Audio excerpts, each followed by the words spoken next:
Chapter 200 the demonness of pleasure. যুদ্ধের সমার্থক শব্দ। ডেমননেস সিকোয়েন্স পাথওয়ের মতো একই রকম একটা সিকোয়েন্স ডট কোনটা হতে পারে সেটা সিনেমার মতো দৃশ্যটার দিকে তাকিয়ে ক্লাইন তার জানা সিকোয়েন্স পাথওয়েগুলোর কথা মনে করার চেষ্টা করল। যেহেতু সে কেবল একজন সাধারণ অফিসিয়াল নাইট হক, তাই এমন অনেক তথ্যই আছে যেগুলো জানার অধিকার তার এখনও হয়নি। মিড থেকে হাই সিকোয়েন্সগুলোর নাম আর সেগুলোর বৈশিষ্ট্য সম্পর্কে সে এখনও রীতিমতো অন্ধকারে আছে। সে কেবল সেই কয়েকটার কথাই জানে যেগুলো সে শাশ্বত প্রজ্বলিত সূর্যের কাছ থেকে শুনেছিল, যেমন প্রিস্ট অফ লাইট আর আনশ্যাডোড, কিংবা তরুণ ছেলে সান এর কাছ থেকে জানতে পারা যুদ্ধের দেবতা সিকোয়েন্স পাথওয়ে, যেমন ডন প্যালাডিন, গার্ডিয়ান আর ডেমন হান্টার। তাছাড়া ডালি আর ডান স্মিথের কাছ থেকে স্পিরিট গাইড আর গেটকিপার সম্পর্কেও সে কিছুটা জেনেছিল। তাই তার পক্ষে এটা বিচার করা বেশ কঠিন ছিল যে কোনো সিকোয়েন্স পাথওয়েটা আসলে যুদ্ধের সমার্থক হতে পারে। সে কেবল একটা একটা করে অপশন বাদ দিতে পারত, যেমন যুদ্ধের দেবতা সিকোয়েন্স পাথওয়েটা যুদ্ধের চেয়ে বরং একক লড়াইয়ের সাথেই বেশি মানানসই বলে মনে হচ্ছিল। ক্লাইন বিষয়টা নিয়ে গভীরভাবে ভাবল এবং সম্ভাবনার পরিধিটাকে মাত্র 5টা অপশানে নামিয়ে আনল। প্রথমত, আরবিটার সিকোয়েন্স পাথওয়ে, যেটা লোয়েন রাজ্যের শাসক অগাস্টাস পরিবার এবং ফেইনঅপ্টার রাজ্যের ক্যাস্টিয়া পরিবার নিয়ন্ত্রণ করত। কিন্তু ক্লাইনের কাছে এই অপশনটার সম্ভাবনা সবচেয়ে কম বলে মনে হল, কারণ আরবিটারের 8 নম্বর সিকোয়েন্স ছিল শেরিফ আর 7 নম্বরটা ছিল ইন্টারোগেটর। এই দুটোই মূলত বিচার আর রায়ের দিকে নির্দেশ করে, যুদ্ধের দিকে নয়। দ্বিতীয়ত, ফোর্থ ইপক সলোমন এম্পায়ারের ব্ল্যাক এম্পেরর পাথওয়ে। এর 9 নম্বর সিকোয়েন্সের আধুনিক নাম ছিল লয়ার, যারা প্রতিপক্ষের ভুল আর দুর্বলতাগুলো খুঁজে বের করে কাজে লাগাতে বেশ পটু। পাশাপাশি তাদের অসাধারণ বাগ্মিতা এবং যৌক্তিক চিন্তাভাবনার ক্ষমতাও রয়েছে। সম্ভাব্য সিকোয়েন্স পাথওয়ের তালিকায় এর অবস্থান ছিল নিচ থেকে দ্বিতীয়। তার সন্দেহ হচ্ছিল যে এই সিকোয়েন্সের বিকাশ হয়তো নিয়মকানুন ব্যবহার করে এবং শৃঙ্খলার ছায়ায় হেঁটে এগিয়ে চলে। অবশ্য যুদ্ধকেও এক ধরনের শৃঙ্খলার ছায়ায় হিসেবে ধরা যায়। তৃতীয়ত, হান্টার সিকোয়েন্স পাথওয়ে, যেটা নিয়ন্ত্রণ করত ফেসাক সাম্রাজ্যের শাসক আইনহর্ন পরিবার, ইন্টিস রিপাবলিকের প্রাক্তন রাজ পরিবার সাউরন পরিবার, আর সেই সাথে গত 200-300 বছর ধরে আবির্ভূত হওয়া গোপন সংগঠন iron and blood cross order. ক্লাইনের মনে হল এই সম্ভাবনাটা বেশ প্রবল। নাইটহকদের গোপনীয় তথ্যে হান্টারদের বর্ণনা দেওয়া হয়েছিল চমৎকার ট্র্যাকার, অসাধারণ ফাঁদ বিশারদ এবং দুর্দান্ত শিকারী হিসেবে। এদের 8 নম্বর সিকোয়েন্স ছিল প্রভোকার আর 7 নম্বর সিকোয়েন্স ছিল পাইরোম্যানিয়াক। দুটোই আংশিকভাবে গণহত্যা আর যুদ্ধের সাথে সম্পর্কিত। চতুর্থত, প্রাচীন সংগঠন ব্লাড স্যাংটিফাই সেক্ট, যারা দানবদের উপাসনা করত, তারা ক্রিমিনাল সিকোয়েন্স পাথওয়ে নিয়ন্ত্রণ করত। সিকোয়েন্সের নামটা শুনেই ক্লাইনের মনে হল এর সম্ভাবনাও অনেক বেশি। পঞ্চমত, রোড স্কুল অফ থট, যারা তাদের রক্তক্ষয়ী আচার অনুষ্ঠানের জন্য পরিচিত ছিল।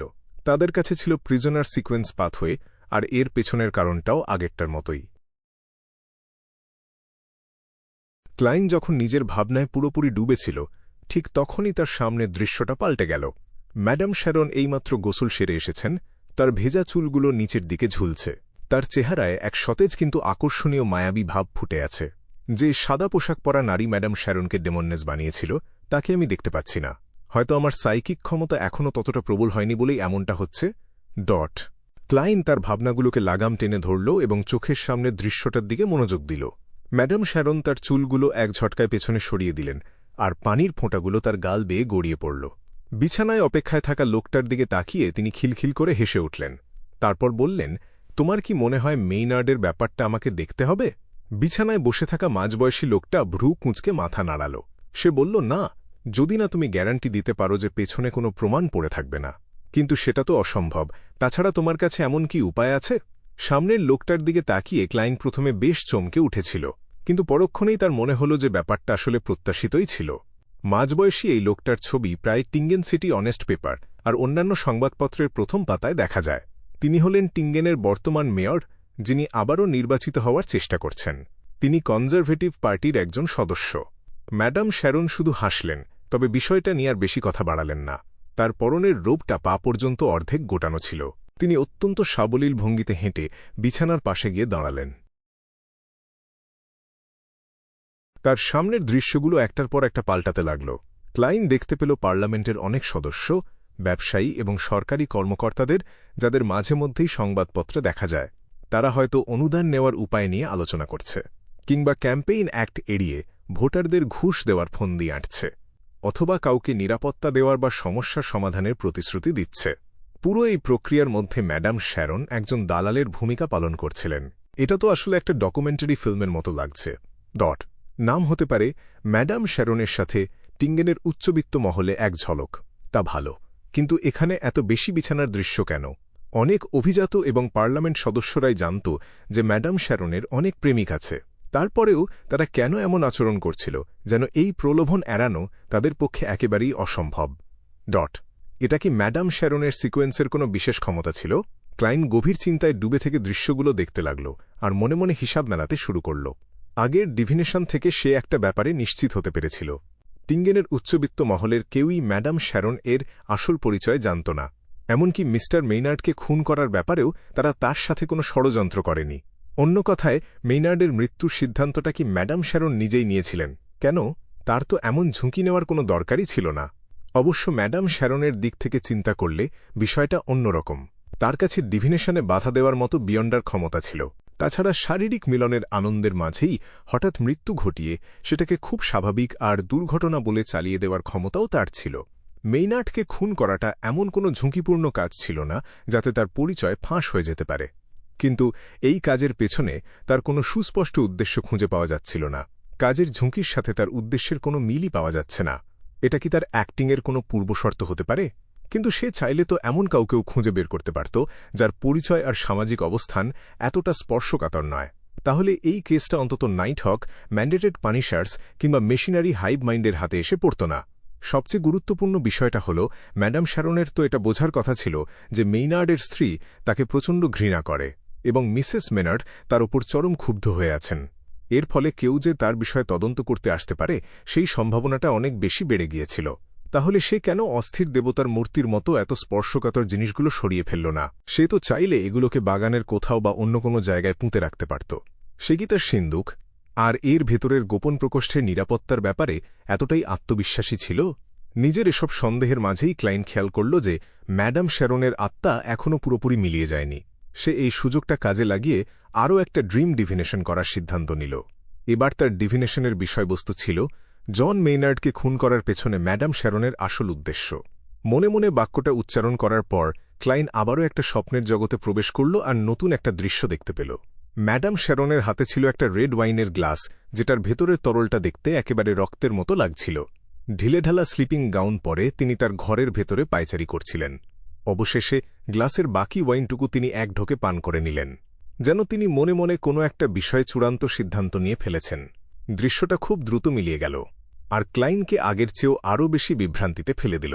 কারণ দৃশ্যটা দেখে মনে হল ম্যাডাম শ্যারন কারো প্ররোচনা ছাড়াই নিজের ইচ্ছাতেই মেইনার্ডকে খুন করার সিদ্ধান্ত নিয়েছিলেন।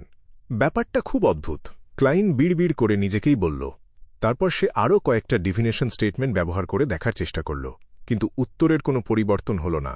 ম্যাডাম শ্যারনের আত্মাকে ক্রমশ স্বচ্ছ আর মায়াবী হয়ে উঠতে দেখে ক্লাইন বুঝতে পারল যে সে খুব তাড়াতাড়ি মিলিয়ে যাবে।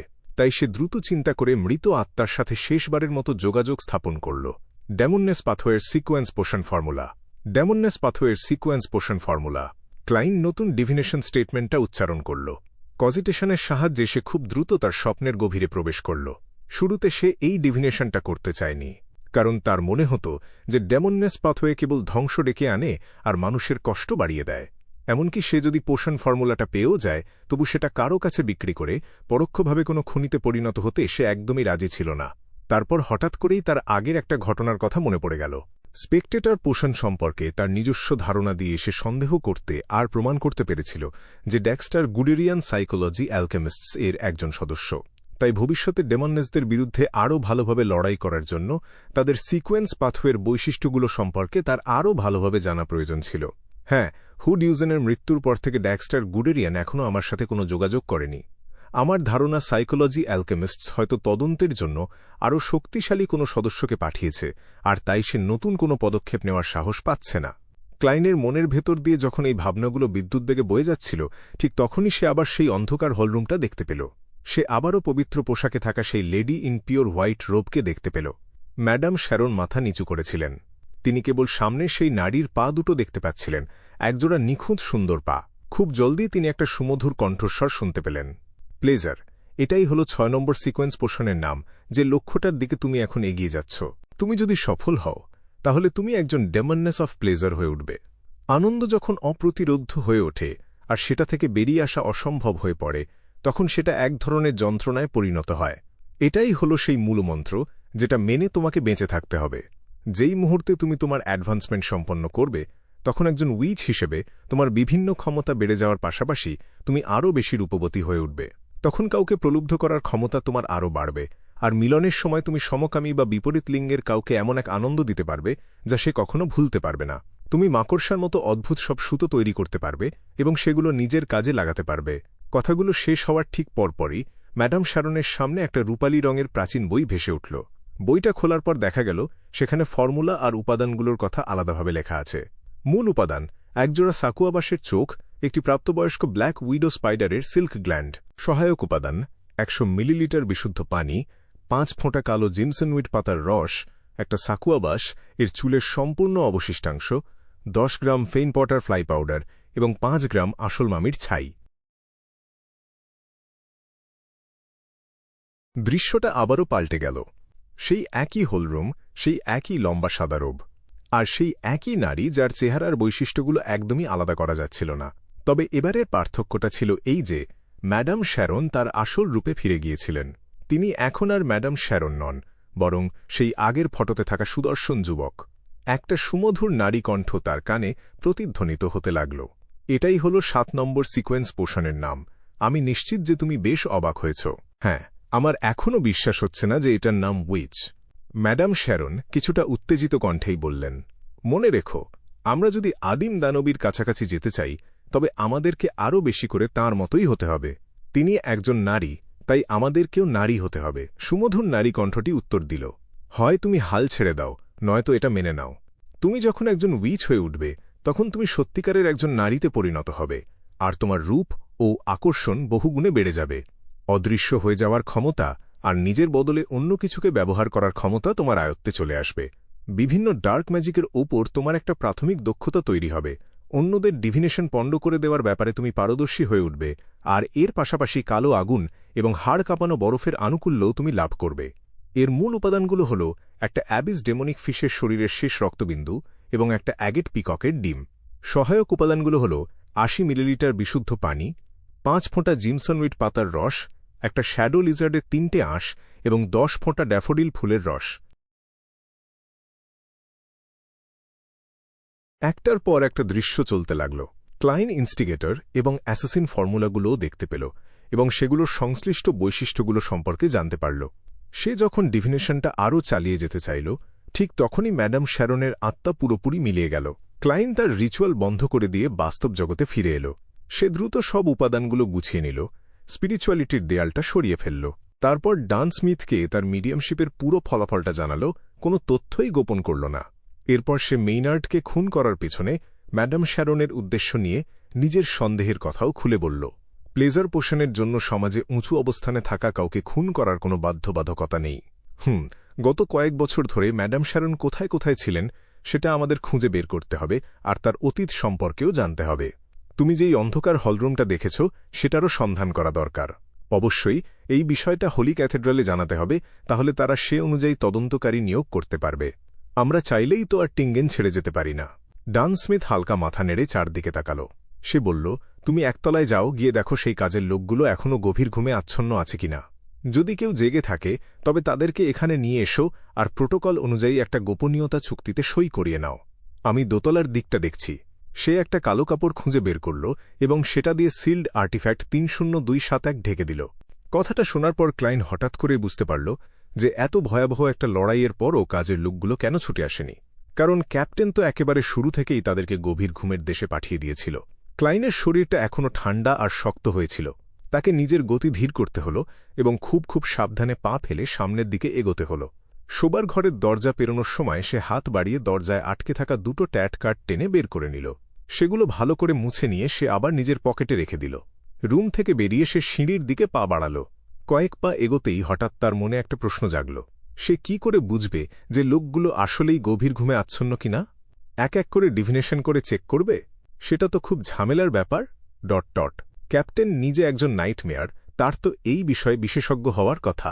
তার কাছে দ্রুত আর সহজ কোনো উপায় আছে কিনা সেটা আমাকে জিজ্ঞেস করে দেখতে হবে।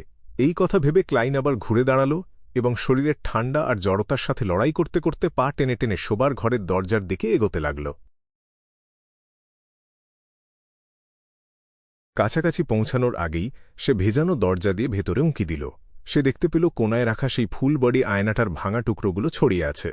আয়নার ফ্রেমের সাথে এখনও বড় বড় কাঁচের টুকরো লেগে আছে, যেগুলোর প্রতিটাই প্রায় হাতের তালুর সমান বড়।